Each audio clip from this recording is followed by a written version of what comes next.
میرا دل مقام حبیب ہے۔ اعوذ باللہ من الشیطان الرجیم، بسم اللہ الرحمن الرحیم۔ خواتین و حضرات، السلام علیکم ورحمۃ اللہ وبرکاتہ و مغفرتہ۔ پروگرام احکام شریعت ہے اور فقہ حنفی سے متعلقہ مسائل کے ساتھ آپ کی خدمت میں حاضر ہیں۔ ایک بھائی نے حکم پوچھا تھا کہ یہ حج میں جو قربانی ہوتی ہے، ایک تو حج کی قربانی ہوتی ہے اور پھر حاجی کے لیے کیا عید الاضحیٰ والی قربانی بھی لازم ہوگی یا نہیں۔ پہلے حج کی قربانی کی بات کر لیتے ہیں۔ حج تین طرح کا ہوتا ہے۔ ایک ایسا حج ہے کہ جس میں آپ نے صرف حج کا احرام پہنا ہے، عمرے کی بالکل نیت نہیں کی، اس کو حج افراد کہتے ہیں، اور یہ حاجی مفرد کہلاتا ہے۔ اس پر حج کی قربانی واجب نہیں ہے، کرے گا تو مستحب ہے لیکن نہیں کرے گا تو واجب نہیں ہے۔ دوسرا حج تمتع ہوتا ہے کہ اس میں پہلے عمرے کی نیت کرتے ہیں، آپ وہاں جاتے ہیں، عمرہ کر کے احرام اتارتے ہیں، پھر 8 ذوالحجہ کو حج کا احرام پہنتے ہیں، تو یہ حج تمتع کہلاتا ہے، یہ حاجی متمتع کہلاتا ہے۔ اور تیسرا قران ہوتا ہے جس میں حج اور عمرے کی ایک ساتھ نیت کی جاتی ہے، اور یہ حاجی قارن کہلاتا ہے۔ تو جو متمتع اور قارن ہے، ان پر حج کے شکرانے کی قربانی واجب ہوتی ہے، ان پہ لازم ہے، چاہے یہ بعض قول، ایک مستند قول کے مطابق چاہے شرعی فقیر ہی کیوں نہ ہوں، ان پر حج کی قربانی لازم ہوگی۔ تو مفرد پر نہیں ہے، ان دو پر ہے۔ اب عید الاضحیٰ والی جو قربانی ہے، اس میں تفصیل یہ ہے کہ جس میں شرائط قربانی یعنی وجوب قربانی کی شرائط جمع ہوں گی، اس پر قربانی لازم ہوگی، چاہے یہ تینوں ہوں۔ اب یہ وجوب کی کون سی ہوتی ہیں کہ ایک مسلمان ہونا، عاقل و بالغ ہونا، مالک نصاب ہونا اور مقیم ہونا، مسافر نہ ہوں۔ چنانچہ اگر آپ وہاں پر گئے ہیں تو ہمارے نزدیک صحیح قول یہی ہے کہ اگر آپ مثال کے طور پہ عزیزیہ میں ٹھہرے ہوئے ہیں تو جتنے دن آپ مکے کے یعنی مکے میں آپ پہنچ گئے، جدہ کے بعد مکے میں پہنچ گئے، یہ ڈیز، اور اس کے علاوہ جو حج کے ایام ہیں، منی ہے، مزدلفہ ہے، عرفات ہے، ان سب کے ایام ملا کر اگر آپ دیکھتے ہیں کہ 15 دن یا اس سے زیادہ کا قیام ہے تو آپ مقیم ہیں۔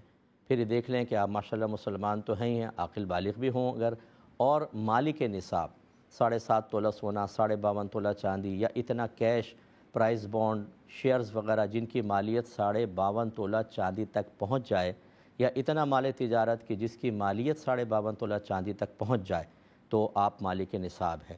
اور اگر ان میں سے کسی ایک سے نصاب پورا نہیں ہو رہا ہو، دو قسم کے مال ہیں، مثلا سونا چاندی، تو دونوں کا کیش نکلوائیں گے، یعنی ابھی موجودہ قیمت فروخت معلوم کریں، پھر دیکھیں کہ اگر وہ 52.5 تولہ چاندی تک پہنچ جائیں تب بھی آپ مالک نصاب ہیں۔ اسی طرح اگر آپ نے کسی کو قرضہ دیا ہوا ہے اور وہ قرض کا اقرار کرتا ہے، اسے اس کے ساتھ ملا لیں اور آپ 52.5 تولہ چاندی کے مالک ثابت ہوتے ہیں تو مالک نصاب ہیں۔ اس کے علاوہ قربانی میں ایک چیز زیادہ یہ ہوتی ہے کہ گھر میں آپ کی ضروریات زندگی سے زیادہ جو بھی ایسا سامان ہو کہ جو حاجت اصلیہ سے زائد کہلائے۔ حاجت اصلیہ ان چیزوں کو کہتے ہیں جس کے بغیر آپ کا گزارا کرنا انتہائی مشکل ہو، اور جیسے اس میں کپڑے آ جاتے ہیں، جوتے ہیں، بستر ہیں، اے سی بھی شامل ہے، واشنگ مشین ہے، فریج ہے، لیکن گھر میں ہر ایک اپنی اپنی ملکیت کا حساب کرے گا۔ اگر والد صاحب ہیں اور بیوی ہیں، بہو ہیں، بیٹے ہیں، سب اپنا اپنا کریں جو بالغ ہیں، تو اگر یہ ضرورت سے زیادہ سامان اتنا ہے کہ اس کی مالیت 52.5 تولہ چاندی تک پہنچ جائے یا دوسرے مال کے ساتھ مل کر پہنچ جائے، تب بھی نصاب مکمل ہے اور قربانی واجب ہے۔ یہ جو ہم کہتے ہیں کہ 1 تولہ سونا ہو تب بھی قربانی واجب ہو جائے گی، اس کا مطلب یہی ہوتا ہے، وضاحت کئی دفعہ کر چکا ہوں لیکن پھر کر دیتا ہوں، کہ گھر میں ایسا اکثر ہی ہوتا ہے، تقریباً 90% ہوتا ہے کہ 1 تولہ اگر سونا ہے تو ضروریات زندگی سے زیادہ سامان بھی موجود ہوتا ہے ہر ایک کی ملکیت میں، تو ان دونوں کو ملائیں گے تو پھر 52.5 تولہ چاندی کی قیمت بن جاتی ہے۔ حتیٰ کہ علماء نے فرمایا کہ اگر آپ کے 4 کمرے ہیں، ایک کو آپ نے لاک کر کے رکھا ہوا، استعمال نہیں کرتے، 3 استعمال کرتے ہیں، تو یہ کمرہ حاجت اصلیہ سے زیادہ ہے، اس کی بھی قیمت کا اعتبار ہے۔ ایسے اگر آپ نے پلاٹ لے کے رکھا ہوا ہے کسی بھی نیت سے، آپ نے دکان یا مکان کرائے پہ چڑھایا ہوا ہے، ان سب کی مالیت کا اعتبار ہوتا ہے اور انسان مالک نصاب ہوتا ہے۔ تو اس کا مطلب یہ ہوا کہ مفرد ہوں، متمتع ہوں، قارن ہوں، اگر وہ مسلمان ہیں، عاقل ہیں، بالغ ہیں، مقیم ہیں اور مالک نصاب ہیں تو ان پر عید الاضحیٰ کی قربانی بھی لازم ہے۔ ہاں، ان دو قربانی میں فرق یہ ہوتا ہے کہ جو حج کے شکرانے والی قربانی ہے وہ حدود حرم میں ہی ذبح کرنی ہوگی، یہ لازم ہے، اور جو یہ عید الاضحیٰ والی ہے وہ وہاں لازم نہیں ہے. آپ کسی کو بھی پاکستان، ہندوستان یا جہاں سے بھی آپ تشریف لائے ہیں وہاں کسی کو وکیل بنا سکتے ہیں. امید ہے کہ آپ بات سمجھ گئے ہوں گے. ایک بھائی نے کہا کہ میں نے کچھ بکرے لیے ہیں بیچنے کے لیے. اب لوگ آتے ہیں تو کہتے ہیں تم نے کتنے کا لیا، اس کی اصل قیمت معلوم کرتے ہیں. تو میں کیا کہوں؟ آپ کہیں کہ بھئی میں نہیں بتانا چاہتا، جب میں جتنے کے بھی لیے آپ یہ دیکھو اتنے کا میں بیچ رہا ہوں، یہ لو. اصل قیمت بتانا آپ پر لازم نہیں ہوتا. ہاں ایک ہوتا ہے اس کو کہتے ہیں بیع مرابحہ، اور ایک ہوتی ہے بیع تولیہ. بیع مرابحہ یہ ہوتی ہے کہ اس میں شے کی اصل قیمت آپ بتا کر پھر اس پہ پروفٹ آپ طے کرتے ہیں کہ یہ اصل قیمت ہے، یہ پروفٹ ہے، اور سامنے والا اسی بات کو سن کر آپ پہ ٹرسٹ کر کے وہ چیز لیتا ہے. تو اس لیے اصل قیمت بتانے میں یہاں دھوکہ دہی نہیں ہوگی. اگر ثابت ہو جائے بعد میں تو وہ سودا ختم کر سکتا ہے. اس کو بیع مرابحہ کہتے ہیں. اس میں یہ ہوتا ہے جیسے آپ بکرا لے کر آئے نا، تو جیسے آپ نے گاڑی میں ڈال کے لے کر آئے اس کے اخراجات بھی آپ ملا لیں. اس کے علاوہ جو آپ نے چارہ وغیرہ دیا ہے وہ بھی ملا لیں. مثلا بکرا 1 لاکھ کا لے کر آئے اور 25,000 اوپر خرچہ ہوا، تو آپ یوں نہیں کہیں گے بکرا میں نے 1,25,000 کا لیا، بلکہ آپ کہیں گے مجھے یہ بکرا 1,25,000 کا پڑا ہے اور میں اس پہ 10,000 پروفٹ رکھ کر آپ کو 1,35,000 کا بیچ رہا ہوں. یہ آپ نے بیع مرابحہ کر لی. اور بیع تولیہ یہ ہوتی ہے کہ جتنے کا لیا ہے اصل قیمت بتا کر بعینی اسی قیمت میں کسی کو دے دینا. یہ دوستوں کے ساتھ ہوتا ہے، قریبی رشتہ دار وہ کہتے ہیں یار صحیح قیمت لگا لو، آپ کہتے ہیں یقین کریں 1,25,000 کا پڑا ہے، آپ کو میں بغیر کسی پروفٹ کے 1,25,000 کا ہی دے رہا ہوں. یہ بیع تولیہ کہلاتی ہے. ان دونوں کے اندر چونکہ اصل قیمت سننے کے بعد گاہک جو ہے وہ آپ پہ ٹرسٹ کر کے لیتا ہے تو اس میں دھوکہ دہی جائز نہیں ہے. اور اگر آپ اصل قیمت نہیں بتانا چاہتے تو بالکل آپ کو اختیار ہے، آپ کوئی بھی اسٹریٹ فارورڈ کہیں کہ بھئی آپ اصل قیمت کو چھوڑیں، میں چاہے 25 روپے کا لے کر آیا ہوں لیکن میں اتنے کا بیچوں گا، آپ یہ خرید لیں. بتانا آپ پہ واجب نہیں ہے. ایک کالر ہمارے ساتھ ہیں، پہلے کال لیتے ہیں. السلام علیکم. وعلیکم السلام ورحمۃ اللہ وبرکاتہ. جی بھائی جی. جی مسئلہ میرے 2 کوسچنس ہیں. جی. پہلا یہ ہے کہ اگر اولاد سے کوئی غلطی ہو جائے اور اس پر والدین یوں کہیں کہ اللہ تعالیٰ نے قرآن میں فرمایا ہے کہ تمہاری اولاد اور تمہارا مال فتنہ ہے، تو مجھے پوچھنا یہ تھا کہ جو اولاد نماز اور قرآن پڑھنے والی ہو، علماء کرام کی صحبت اختیار کرنے والی ہو، کیا وہ بھی اس فتنے میں شمار ہوگی؟ ٹھیک ہے. اور اسی طرح اگر کوئی مالدار انسان ہے، وہ زکوٰۃ ادا کرتا ہے اور اللہ کی راہ میں بھی خرچ کرتا ہے، تو کیا اس کا مال بھی اس فتنے میں شمار ہوگا؟ اور دوسرا کوسچن یہ ہے کہ کوئی امام صاحب نا یوں دعا فرما رہے تھے کہ یا اللہ ہمیں آپ صلی اللہ علیہ وسلم کی محفل نصیب فرما. محفل؟ تو جی. اچھا. تو مفتی صاحب پوچھنا یہ تھا کہ یہ محفل یعنی کہ انسان کے مرنے کے بعد نصیب ہوگی یا کس طرح، اس کا تھوڑا سا رہنمائی فرما دیں اس کے بعد. چلیں میں بتاتا ہوں. ایک اور کالر ہیں. السلام علیکم. جی وعلیکم السلام. مفتی صاحب آواز آ رہی ہے میری؟ جی آ رہی ارشاد فرمائیں. جی مفتی صاحب میری نا نواسی ہیں، جی کیا ہوا؟ میں نا ان سے بالکل تعلق میں ختم کر دیا. کس سے ختم کر دیا؟ میری نواسیوں سے. آپ نے؟ نواسیاں میری. نہیں، نواسیوں نے آپ سے تعلق ختم کر دیا؟ نہیں ان کے باپ نے ان سے. اچھا ٹھیک ہے. ان کے تو وہ اس نے نا ان کو شادیوں کے لیے نا پیسہ دے دیا جی شادیوں کا. تو وہ ان کا نا ہمارے پاس 32 لاکھ ہے. ٹھیک ہے. جی تو 32 لاکھ میں ہم نے 9 لاکھ انویسٹ کیا ہوا ہے، تو وہ ہمیں بہانا آتا ہے اس میں سے. تو مجھے جب آپ سے پوچھنے کا مطلب یہ تھا کہ میں ان کے پیسے پر زکوٰۃ بنتی ہے؟ چلیں بتاتا ہوں انشاءاللہ. ٹھیک ہے، عرض کرتا ہوں. یہی کویسچن لے لیتے ہیں. بھائی نے فرمایا کہ اولاد نے کوئی غلطی کی تو والدین نے ہائپر ہو کے ایک آیت پڑھ دی کہ مال و اولاد فتنہ ہوتی ہے. تو کہہ رہے ہیں کہ کیا اگر اولاد نیک ہو، پرہیزگار ہو، علماء کی صحبت بھی اختیار کرتی ہے، کیا پھر بھی فتنہ ہوتی ہے؟ دیکھیں پہلے فتنے کا مفہوم سمجھ لیں. فتنہ یہ ایک ہماری اردو میں ہوتا ہے کہ یہ تو بہت بڑی فتنہ ہے، یہ بہت بڑا آدمی یہ فتنہ ہے. فتنہ کا مطلب تخریب کار اور لوگوں کو لڑوانے والا، دھوکہ دینے والا، اس طرح کے تصورات آتے ہیں. جبکہ عربک میں جب فتنہ بیان کیا جاتا ہے تو اس سے مراد ہوتی ہے آزمائش، کہ اللہ تبارک و تعالی اولاد اور مال کو ایک آزمائش کے طور پر رکھتا ہے. کیونکہ اولاد کی ایک تو اس کے حصول کے اندر آزمائش ہوتی ہے کہ ایسی عورت سے نکاح کریں جو نیک ہو، اچھی ہو، کوئی فاسقہ فاجرہ سے نہ کریں. ایسی عورت کو چاہیے کہ شوہر اچھا منتخب کریں. شرابی جواری زانی کو کریں گے اولاد پیدا ہوگی تو وہ اولاد یقیناً آزمائش کا سبب بنے گی کہ باپ کے اثرات اس کے اندر ہوں گے۔ پھر اولاد کی تعلیم ہے، تربیت ہے، اخلاقی اور کردار کے اعتبار سے اس کو عروج تک لانا ہوتا ہے، درجہ کمال تک پہنچانا ہوتا ہے، یہ آزمائش ہوتی ہیں۔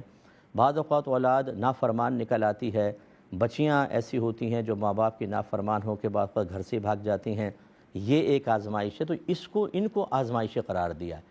اسی طرح باپ کماتا ہے، ان کا نان نفقہ باپ پہ لازم ہو جاتا ہے، 5-6 بچے ہو جائیں تو باپ کی بعض اوقات کمر ٹیڑھی ہو جاتی ہے، پھر بچیوں کی شادی کرنا، اس اعتبار سے اولاد کو آزمائش کہا ہے۔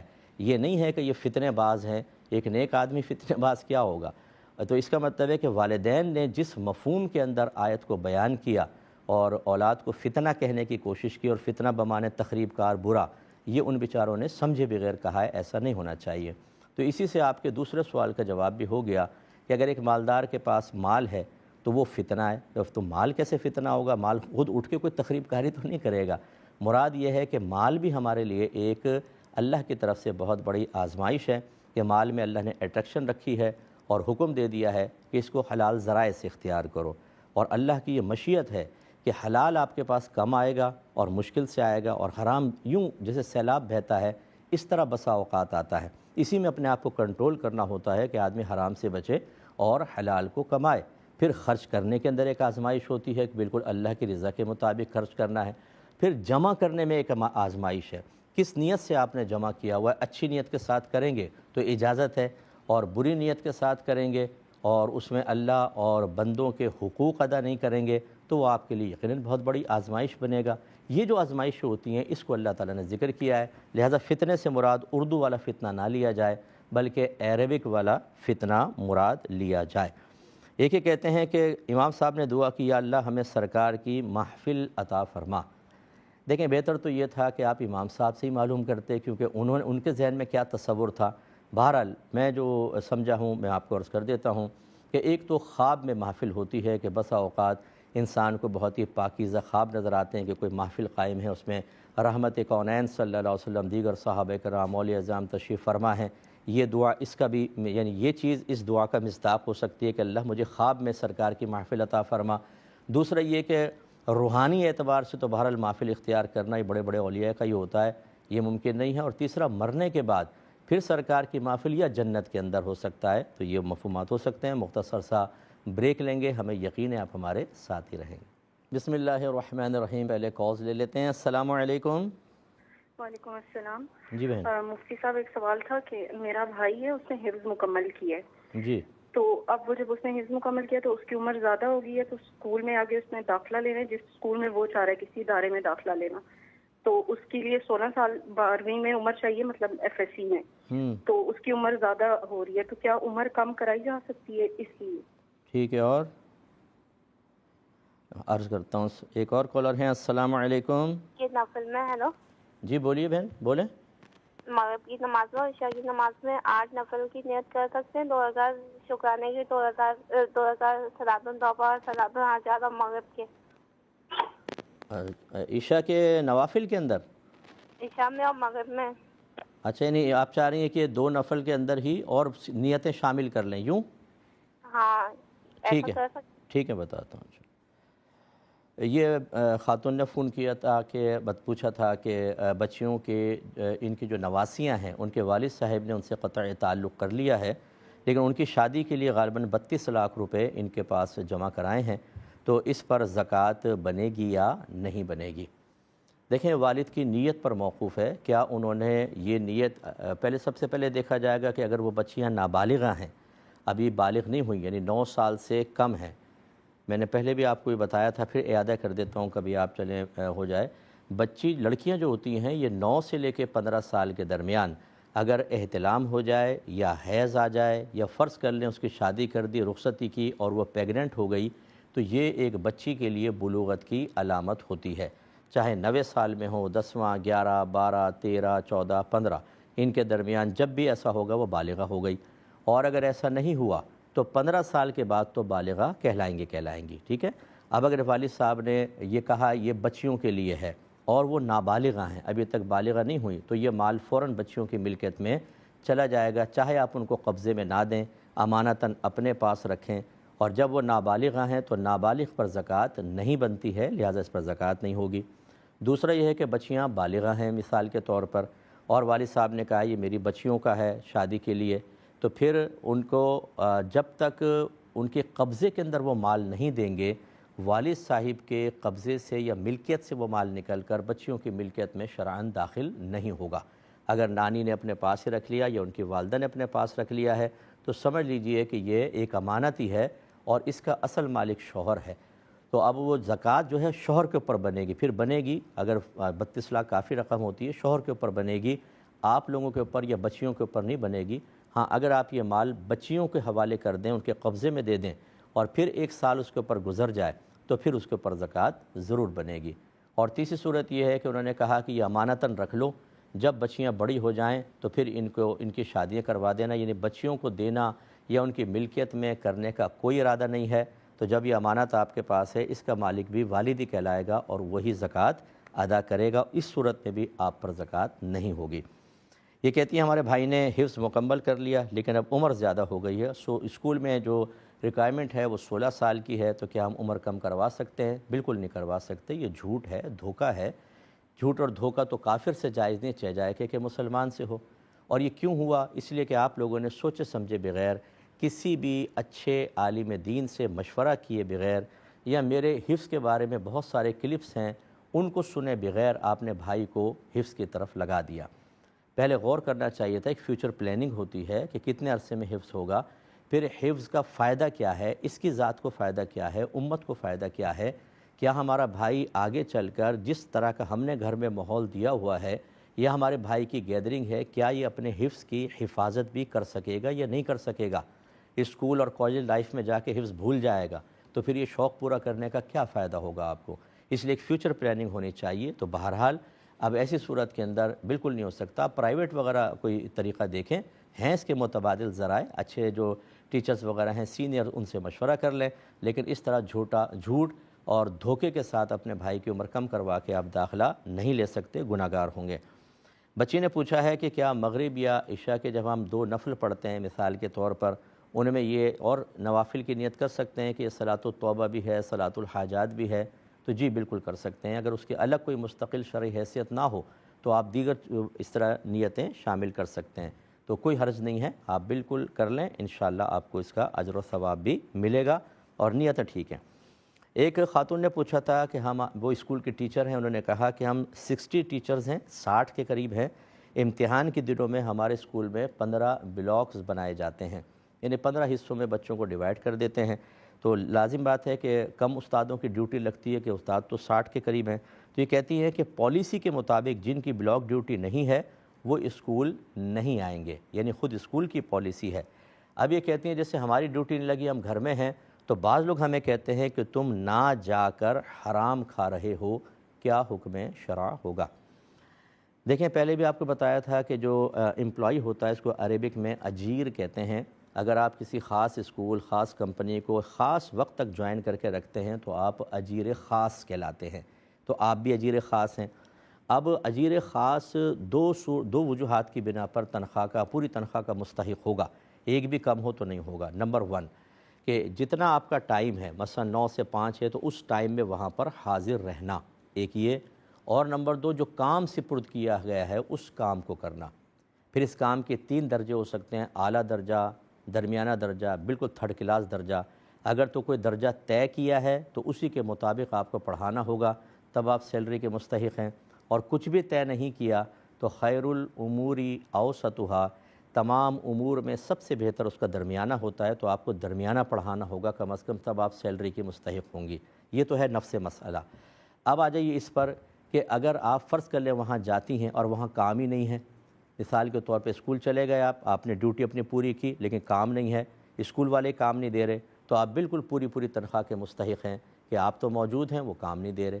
اب تیسری صورت جو اب آپ کی خاص بن رہی ہے، ایک اور صورت بنتی ہے کہ خود اسکول یہ کہتا ہے کہ آپ نہ آئیں، کام ہی نہیں ہے، آپ گھر میں ہی رہیں، تو جب اسکول والے خود اجازت دے رہے ہیں تو اس کا مطلب ہے کہ، اور یہ آپ نے پالیسی ذکر کی ہے، تو اس کا مطلب ہے اب تو حاضری بھی آپ کے لیے لازم نہیں رہی اور آپ کو بالکل پوری سیلری آپ کے لیے طیب ہے، حلال ہے۔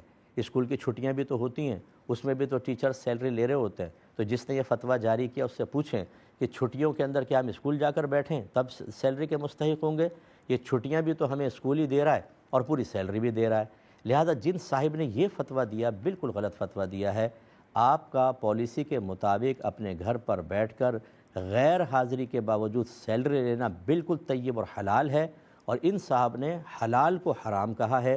اور ان کے لیے پھر وعید یہ ہے کہ نبی کریم صلی اللہ علیہ وسلم نے ارشاد فرمایا کہ جو بغیر علم کے فتویٰ دے اس پہ زمین و آسمان کے فرشتے لعنت کرتے ہیں. فتوے کا مطلب ہوتا ہے شرعی حکم بیان کرنا. جب آپ کہتے ہیں نا مسئلہ یہ ہے، یہ حلال ہے، حرام ہے، تو چاہے آپ الفاظ نہ کہیں، آپ کا دعویٰ یہ ہوتا ہے کہ اللہ اور اس کے رسول نے یہ فرمایا، اور جب نہیں فرمایا تو آپ نے جھوٹ منسوب کر دیا تو لعنت کے مستحق ہوں گے. اس لیے میری گزارش ہے کہ ہر شخص فتویٰ نہ دے. عوام سے میری گزارش ہے، آپ نے علماء سے سنا ہی ہوگا، لیکن بعض اوقات ہمیں سمجھ میں نہیں آتا، ہم مسئلہ بیان کر رہے ہوتے ہیں اور خرابی پیدا ہو جاتی ہے. تو حرام و حلال کے مسائل میں خاص طور پر پہلے تصدیق کریں اور پھر کسی کو مسئلہ بتائیں. ایک بھائی نے پوچھا تھا کہ کیا کسی مشرک اور کافر مرد و عورت کو اس کے پیٹھ پیچھے گالی دینا جائز ہے؟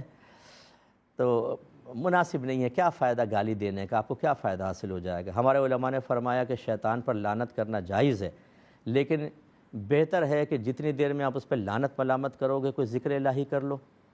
اس کو لعنت سے کیا فرق پڑے گا؟ وہ تو قیامت تک کے لیے لعنتی ہے ہی ہے. تو گالی وغیرہ نہ دے. ایک مسلمان کے منہ سے ویسی گالی نکلے مناسب نہیں ہے. جب آپ کسی کو مثلا چلیں اس پہ کوئی جواز بھی نکال دیتا ہے کہ بھئی ہاں گالی دینا جائز ہے، تو اس میں کون سا ثواب کا کام؟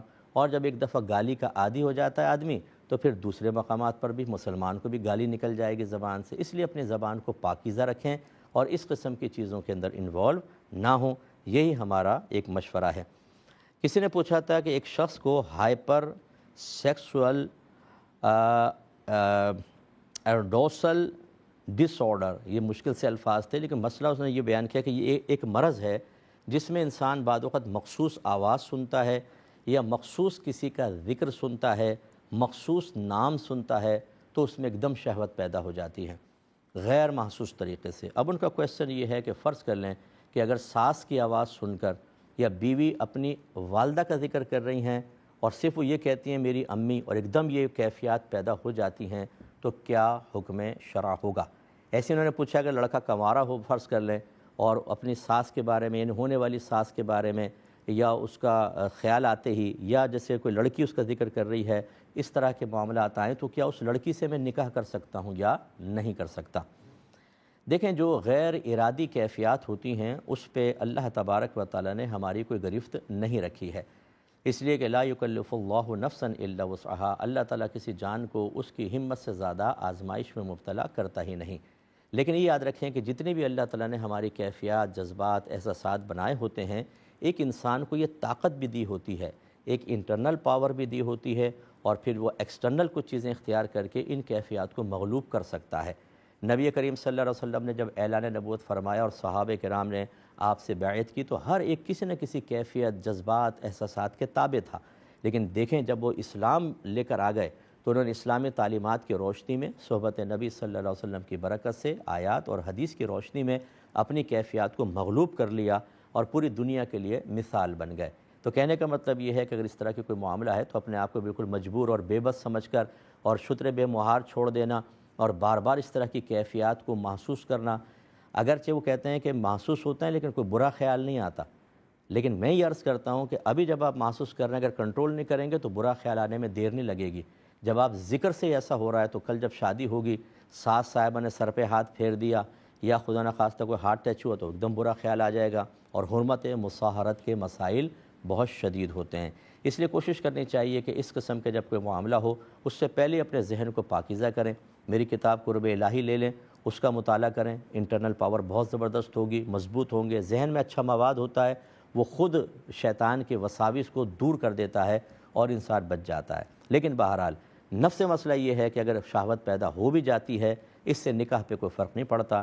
اور اگر فرض کر لیں کہ ابھی شادی نہیں ہوئی اور اس طرح کیفیت پیدا ہو رہی ہے تو یہ نکاح کے راہ میں کوئی رکاوٹ نہیں. ہم یہ نہیں کہیں گے کہ آپ کے لیے اس سے نکاح کرنا حرام ہے، ہاں یہ ضرور کہیں گے کہ سیلف کنٹرول پیدا کریں اور اپنی کیفیات کو مغلوب کریں. یہی آپ کے حق میں بہتر ہے۔ اور شادی ہو جائے اور پھر بھی یہ کیفیات محسوس ہو تو حتی الامکان ساتھ سے فاصلہ رکھیں، ان کے قریب نہ جائیں اور اپنے آپ کو کنٹرول کریں۔ اللہ تعالیٰ آپ کی ضرور مدد کرے گا انشاءاللہ۔ مختصر سا ایک وقفہ لیں گے، ہمیں یقین ہے آپ ہمارے ساتھ ہی رہیں گے۔ بسم اللہ الرحمن الرحیم۔ ایک بھائی نے پوچھا تھا کہ اگر ہم کوئی چیز بیچنا چاہیں اور دو خریدار آ جائیں، ایک مسلمان ہو اور ایک غیر مسلم ہو، مسلمان اس کی قیمت کم دے رہا ہے، غیر مسلم زیادہ دے رہا ہے، تو ہم کیا غیر مسلم کو بیچ سکتے ہیں کہ نہیں؟ جی بالکل بیچ سکتے ہیں۔ اللہ تعالیٰ نے واضح فرمایا وَأَحَلَّ اللَّهُ الْبَيْعَ وَحَرَّمَ الرِّبَا، اللہ نے بیع کو حلال اور ربا کو حرام رکھا، اور اس قسم کی جتنی بھی اجازتیں ہیں اس میں کہیں یہ تخصیص موجود نہیں ہے کہ بیع کی حلت کو آپ مسلمان کے ساتھ ہی مقید رکھیں مسلمان کے ساتھ ہی مقید رکھیں، کافر کو نہیں بیچ سکتے۔ بالکل آپ بیچ سکتے ہیں اگر وہ زیادہ قیمت دے رہا ہے، لیکن ہاں اس میں ایک میرا مشورہ یہ ہوگا کہ وہ چیز کی نوعیت کیا ہے۔ اگر وہ ایسی ہے کہ کافر کے ہاتھ میں جائے گی تو وہ اس سے بینیفٹ حاصل کر کے کفر کو فروغ دے گا، اور اس میں مسلمانوں کا یا اسلام کا نقصان ہو، جیسے ڈیوائسز ہوتی ہیں، بعض سافٹ ویئرز ہوتے ہیں، تو یہ بہت بہتر ہے کہ اس کو نہ دیں۔ چاہے مسلمان کم قیمت دے رہا ہے، اس کو دینے میں اگر اسلام کا، مسلمانوں کا فائدہ ہو تو پھر اس میں تھوڑی بہت قربانی دے لیں، ورنہ عام چیزوں کے بارے میں تو یہ حکم ہے جو آپ کی خدمت میں عرض کیا۔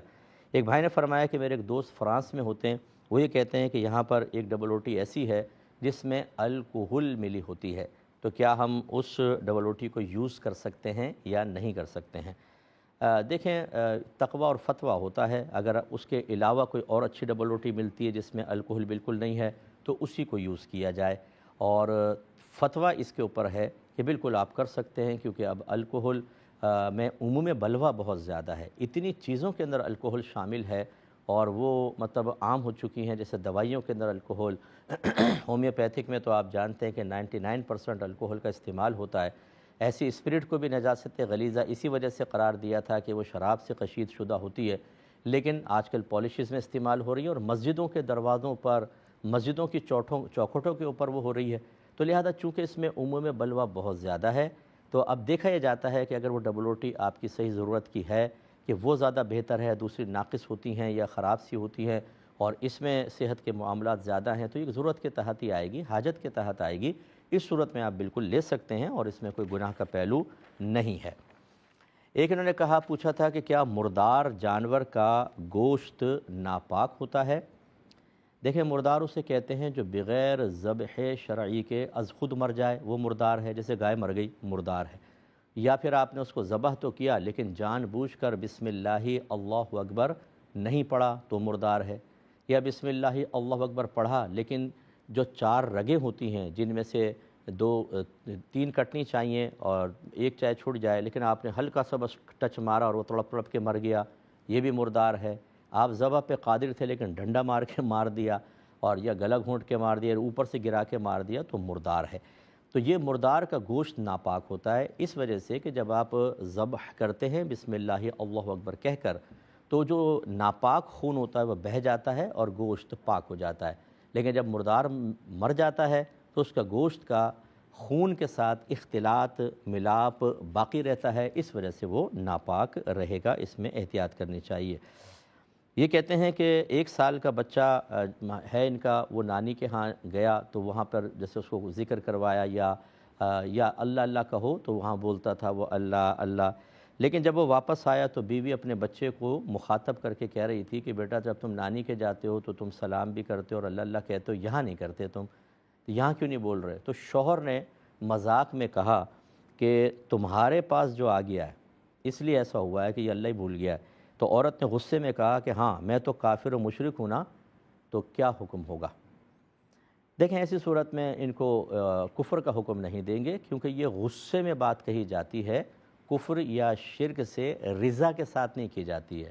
اگر یہ خاتون کفر و شرک سے راضی ہوتی تو رضا بالکفری کفر ان کے تحت پھر ہم کہتے ہیں کہ یہ کافرہ ہو گئی، لیکن ایسی صورت میں بس وہ تو غصے میں آئیں کہ بھئی میں کوئی کافر و مشرک ہوں کہ میں بچہ میرے پاس آئے گا تو ایسی چیزیں بھول جائے گا؟ یہ کویسچن ہے، ایک الزامی سوال ہے، یہ صرف اپنے غصے کا اظہار ہے، لیکن فقہاء کے نزدیک احتیاطاً اس بہن کو تجدید ایمان، تجدید نکاح کرنا چاہیے، کیونکہ فقہاء احتیاط اس میں بہت کرتے ہیں، وہ چاہتے ہیں کہ انیشل اسٹیج پر ہی کسی کو ان چیزوں سے روک دیا جائے، کیونکہ ابھی نہیں روکے گا، رعایت دیں گے تو آہستہ آہستہ پھر شیطان مزید بہکا کر حقیقی کفر میں مبتلا کر دے گا۔ اس لیے اگر ہماری بہن سن رہی ہیں تو تجدید ایمان، تجدید نکاح کر لیں، اس میں کوئی شرم کی بات نہیں، اور آئندہ اپنے غصے کو اس قسم کے معاملات میں بہت کنٹرول کر کے رکھیں، اور خصوصاً زبان کو کنٹرول کریں۔ کئی لوگ اپنی زبان کی وجہ سے جہنم میں جائیں گے، نبی کریم صلی اللہ علیہ وسلم کا فرمان ہے، اس لیے احتیاط کرنی چاہیے۔ ایک بھائی نے کویسچن کیا کہ خاتون ہیں 42 ایئرز اولڈ ہیں، 42 سال ان کی عمر ہے اور طلاق یافتہ ہیں، تو کیا یہ اپنا نکاح اپنی ہی برادری میں اپنے جیسے برابر کے لوگوں سے بغیر ماں باپ اور اپنے بھائی بہنوں کی اجازت کے کر سکتی ہیں یا نہیں؟ دیکھیں، فقہ حنفی کی روشنی میں بالکل کر سکتی ہیں۔ یہ تو آپ نے مطلقہ کا ذکر کیا، فرض کر لیں کوئی بیوہ ہوتی، حتیٰ کہ کنواری بچی بھی جو ہے، جو عاقلہ بالغہ ہو، وہ فقہ حنفی کی روشنی میں اپنا نکاح اولیاء کی اجازت کے بغیر از خود کر سکتی ہے۔ میں شرعی حکم بیان کر رہا ہوں، بار بار میں کہتا ہوں کہ ترغیب نہیں دے رہا ہوں، لیکن شرعی حکم یہی ہے۔ سب کو اپنے ماں باپ کی اجازت کے ساتھ ہی کرنا چاہیے اور ان کی نالج میں رکھ کے کرنا چاہیے، لیکن بہرحال چونکہ اب شرط بس یہ ہوتی ہے کہ لڑکی از خود اپنا نکاح کرے، تو کسی ایسے سے نہ کرے کہ اس سے نکاح کرنا کسی بھی لحاظ سے اس کے اولیاء یعنی سرپرستوں کے لیے باعث شرم و عار ہو۔ مثلا چرسی موالی سے کر لی، کوئی زانی سے کر لی، کوئی علانیہ گناہ کرنے والے سے کر لی، حرام شرابیں بیچنے والے سے کر لیا، تو یہ نکاح منعقد نہیں ہوگا جب تک کہ اولیاء کی اجازت نہ ہو۔ غیر، اس کو کفو کہتے ہیں، ہم پلہ برابر کو، غیر کفو میں لڑکی از خود نکاح کرے گی تو فقہ حنفی کی روشنی میں منعقد نہیں ہوگا۔ لیکن جیسے کہ انہوں نے قید لگائی کہ اپنی برادری میں اور ہم پلہ لوگوں میں کی، تو اس نکاح کے جائز ہونے میں بالکل کوئی کلام نہیں ہے، اگرچہ ہمارا مشورہ یہ ہوتا کہ اپنے پیرنٹس کو، بھائیوں کو اعتماد میں لے کے کریں، وہ کیوں منع کرتے، لیکن لڑکی نے از خود اگر قدم اٹھا لیا ہے تو یہ نکاح بالکل مانا جائے گا اور بالکل صحیح ہے۔ کسی نے پوچھا تھا کہ اگر ہم صرف ترجمہ قرآن پڑھیں، عربک عبارت نہ پڑھیں، تو کیا اس پر بھی ہمیں قرآن پڑھنے کا ثواب ملے گا؟ دیکھیں، جو احادیث میں قرآن پڑھنے کی فضیلتیں ذکر ہوئی ہیں وہ نہیں ملیں گی، کیونکہ وہ عربک پڑھنے کے بارے میں تھیں، تو ہم اسی کے ساتھ اس کو متعلق رکھیں گے۔ ہاں، اگر آپ نے ترجمہ پڑھا تو ترجمے کا اپنا ایک ثواب انشاءاللہ، کیونکہ برکت والی چیز ہے۔ بہرحال جیسے عربی قرآن کے نقوش، اللہ تبارک و تعالیٰ کے کلام جن کو معانی اور مفاہیم کہے جاتے ہیں، ان کی طرف اشارہ کرتے ہیں یا دلالت کرتے ہیں، رہنمائی کرتے ہیں، ایسے اردو ترجمہ پڑھیں تو یہ بھی انہی معانی مفہوم کی طرف کرتے ہیں۔ اسی لیے فقہا کہتے ہیں کہ قرآن کی عربی عبارت کو ٹچ کرنا بلا وضو یا حالت جنابت میں حرام، اور اسی طریقے سے اس کے ترجمے کو چھونا بھی حرام۔ لیکن جب آپ پڑھنے کا معاملہ کریں گے تو جو احادیث کے اندر فضائل ذکر کیے گئے ہیں وہ صرف عربک پڑھنے کے ساتھ ہوں گے، اردو پڑھنے پر ہم یہ نہیں کہیں گے یہ۔ ہاں، حسن ظن ہے ہمارا کہ اللہ تعالیٰ اس پہ آپ کو ثواب دے گا، آپ ترجمہ دیکھ رہے ہیں، آپ چھو رہے ہیں، آپ اس کو پڑھ رہے ہیں۔ جیسے اب قرآن ہی ہے مثال کے طور پر عربی کے، لیکن آپ نہیں پڑھ رہے، آپ صرف ترجمہ پڑھ رہے ہیں، تو قرآن کو تو دیکھ رہے ہیں نا، آپ چھو رہے ہیں، ثواب ملے گا۔ لیکن میرا مشورہ یہ ہے کہ جب آپ ترجمہ پڑھ ہی رہے ہیں تو تھوڑی سی عبارت بھی پڑھ لیں، تو وہ فضیلت بھی مل جائے گی جو احادیث میں ذکر کی گئی، اور ترجمہ پڑھنے کا ثواب اور تفہیم قرآن کے اندر بھی آپ کو آسانی ہوگی۔ ایک یہ کویسچن کیا تھا کہ کیا گھر کا، یہ باہر سے میرا کویسچن تھا کہ ہم اپنے گھر کا استعمال شدہ پانی، اور اسی طرح اگر بارش کا پانی آتا ہے اس کو سٹور کر کے پھر فلٹر کے ذریعے صاف کر کے دوبارہ یوز کر سکتے ہیں یا نہیں کر سکتے ہیں؟ دیکھیں، فلٹر کس طریقے سے آپ کرتے ہیں وہ دیکھا جائے گا۔ اگر تو واقعی ایسا ہے کہ فلٹر کرنے کے اندر تمام جتنے اس کے مضر اثرات ہیں، دیگر چیزیں ہیں، جراثیم ہیں، وہ سب چیزیں ختم ہو جاتی ہیں، بالکل صاف ستھرا پانی آتا ہے، تو آپ یوز کر سکتے ہیں۔ جیسے کہ زمین کے اندر بورنگ کا پانی ہم استعمال کرتے ہیں، تو زمین کے اندر قدرتی طور پہ فلٹر کرنے کی صلاحیت ہوتی ہے۔ یہ بارشوں کا پانی جاتا ہے، پھر وہ زمین فلٹر کر دیتی ہے اور وہ بورنگ کے ذریعے صاف ستھرا پانی نکلتا ہے اور اس کو یوز کیا جا رہا ہوتا ہے۔ اگر اس طرح کا کوئی صحیح نظام ہے تو بالکل ٹھیک ہے۔ ہاں، اس میں ناپاک پانی کو شامل ہرگز نہ کریں کہ اس کو فلٹر کرنے کے بعد بھی وساوس آپ کے ذہن میں آتے رہیں گے۔ ناپاک پانی نہ ہو، مستعمل پانی ہو، اور اس طرح بارش کا پانی تو بالکل پاک ہوتا ہے، اس کو اسٹور کر کے اور فلٹر کر کے بالکل آپ یوز کر سکتے ہیں، اس میں کوئی حرج نہیں ہے۔ ایک بھائی نے کویسچن کیا تھا کہ کسی خاتون کے ایک بچہ ہے، وہ حاملہ ہے اور حمل 5 ماہ کا ہو چکا ہے، لیکن ڈاکٹرز یہ کہتے ہیں کہ اس بچے کے سر میں پانی ہے۔ اب اگر یہ پیدا ہو بھی گیا تو ڈاکٹرز کے گمان کے مطابق ایب نارمل ہوگا، تو کیا اس بچے کو ضائع کیا جا سکتا ہے یا نہیں؟ دیکھیں نہیں کر سکتے ہیں، کیونکہ 4 ماہ کے بعد بچے میں روح پھونک دی جاتی ہے۔ تو فقہا نے واضح طور پہ لکھا کہ اگر 4 ماہ کے بعد بچے کو ختم کریں گے تو یہ ایک انسان کے قتل کی مثل ہے۔ اب چاہے اس کو پیٹ میں آپ قتل کریں، یا فرض کر لیں اگر آپ کا بیٹا ہے گھر میں ایب نارمل ہے، تو کیا اس کو چھری مار کے ختم کرنا جائز ہے کہ بڑا پریشان کر رہا ہے؟ تو ایسا نہیں ہوگا۔ اور یہ بھی ہم نے دیکھا ہے کہ ڈاکٹرز بالکل ان کا تجربہ ہوتا ہے، بالکل ٹیسٹ وغیرہ ہوتے ہیں، سب چیزوں سے ایک چیز یہاں ہوتی ہے، لیکن اللہ تبارک و تعالیٰ کی کرم نوازی کے مقابلے میں کوئی بھی رائے، کوئی بھی آپ کے ٹیسٹ رپورٹ وغیرہ رکاوٹ نہیں بن سکتی۔ بعض اوقات بچے ٹھیک ہو جاتے ہیں، یا بعد میں کوئی آپریٹ وغیرہ ہوتا ہے تو معاملہ صحیح ہو سکتے ہیں، اس لیے اللہ پر اعتماد رکھ کر بہرحال اس بچے کو پیدا ہونے دینا چاہیے، اس کو مارنا شرعاً جائز نہیں ہوگا۔ ایک بہن نے فرمایا کہ بعض اوقات ہم شادیوں میں جاتے ہیں، نامحرم بہت ہی کم سے ہوتے ہیں، یعنی اس کا مطلب مکس گیدرنگ تو تھوڑی بہت ہے، لیکن وہ کہتی ہیں کہ کیا اس صورت میں عبایا پہننا ہم پر لازم ہوگا؟ اگر ہم ایک لمبی ڈھیلی سی قمیص پہن لیں اور اوپر سے چادر لے لیں جو عبایا کی طرح نیچے تک تو نہ ہو لیکن اوپر کے پورے حصے کو کور کر لے، تو کیا اس طرح ڈھک کر جائیں تو شرعاً کافی ہوگا یا نہیں ہوگا؟ دیکھیں اس میں 2 صورتیں ہوتی ہیں۔ ایک خاتون تو ایسی ہوتی ہے جو معظمہ دینیہ کہلاتی ہیں، جیسے عالمہ ہیں، کوئی مفتیاں ہیں، مبلغہ ہیں، تبلیغ دین کا فریضہ سر انجام دیتی ہیں، ان کے لیے تو ہمارا مشورہ ہوگا کہ صرف آپ ضرور عبایا برقع وغیرہ پہن کر جائیں، کیونکہ لوگوں کو شرعی مسائل کی تفصیل اور گہرائی نہیں پتہ ہوتی، وہ دیکھ کر کہیں گے فوراً کہ دیکھیں بے پردہ آ گئی شادی کے اندر، ہمیں تبلیغ کرتی ہیں۔ ہاں، ایک عام خاتون اگر جاتی ہیں تو صحیح حکم یہی ہے کہ عورت کو اپنا جسم ڈھکنا لازم ہے، اور وہ برقعے کے ذریعے ہو یہ ضروری نہیں ہے۔ نبی کریم صلی اللہ علیہ وسلم کے دور مبارکہ میں تو برقع تھا ہی نہیں، عورتیں وہی بڑی چادریں لے کر جاتی تھیں، وہاں ان کا پورا جسم کورڈ ہو جاتا تھا۔ تو اگر نیچے ڈھیلا ڈھالا لباس ہے، اوپر ایک چادر لے لی ہے جو پاؤں تک نہیں پہنچ رہی، لیکن ڈھیلے ڈھالے لباس سے نیچے کا پورا ستر مکمل طور پر ڈھکا ہوا ہے، تو یہ گویا کہ پردے کے ساتھ ہی آپ وہاں پر موجود ہیں۔ اگرچہ میں عبایا کو ہی فوقیت دوں گا، لیکن نفس مسئلہ یہی ہے کہ ایسی صورت میں آپ اگر اس طرح جاتی ہیں اور اپنے جسم کو کور کر کے رکھتی ہیں تو اس کی گنجائش بالکل نکلتی ہے، لیکن افضل اور اول وہی عبایا والی صورت ہے۔ ایک اور بھی ان کا کویسچن ہے، وہ اگلے پروگرام میں انشاءاللہ شامل کریں گے۔ اجازت چاہتے ہیں، نیکسٹ ویک اگر زندگی رہی تو انشاءاللہ دوبارہ آپ کی خدمت میں حاضری کا شرف حاصل ہوگا۔ آپ ہمارے لیے دعا کریں، ہم آپ کے لیے دعا گو ہیں کہ اللہ تبارک و تعالیٰ آپ کو علم سیکھنے کا ایسا ہی مزید ذوق و شوق عطا فرمائے، اور آپ ہمارے پروگرام کو دیکھنے کی، دوسروں کو بھی ترغیب دے کر اپنے لیے بہت بڑا ثواب جاریہ کرنے کی کوشش کریں۔ آمین وآخر دعوانا ان الحمدللہ رب العالمین۔ میرے ورد لب ہے نبی نبی، میرا دل مقام حبیب ہے، میں مریض عشق رسول ہوں، وہ حبیب میرا طبیب